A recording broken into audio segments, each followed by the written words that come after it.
یہ لوگ دنیا کی ظاہری زندگی کو جانتے ہیں اور آخرت کی طرف سے غافل ہیں۔ کیا انہوں نے اپنے دل میں غور نہیں کیا کہ اللہ نے آسمانوں اور زمین کو اور جو کچھ ان دونوں کے درمیان ہے ان کو حکمت سے اور ایک وقت مقرر تک کے لیے پیدا کیا ہے، اور بہت سے لوگ اپنے پروردگار سے ملنے کے منکر ہیں۔ اور ہم قیامت کے دن انصاف کی ترازو کھڑی کریں گے تو کسی شخص کی ذرا بھی حق تلفی نہ کی جائے گی، اور اگر رائی کے دانے کے برابر بھی کسی کا عمل ہوگا تو ہم اس کو لا موجود کریں گے، اور ہم حساب کرنے کو کافی ہیں۔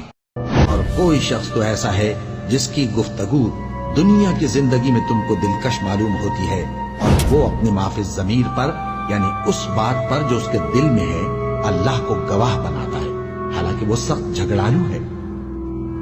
اور جب اس بچی سے جو زندہ دفنا دی گئی ہو پوچھا جائے گا کہ وہ کس گناہ کے سبب قتل کر دی گئی، اور جب اعمال کے دفتر کھولے جائیں گے، اور جب آسمان کی کھال کھینچ لی جائے گی، اور جب دوزخ کی آگ بھڑکائی جائے گی، اور جب بہشت قریب لائی جائے گی،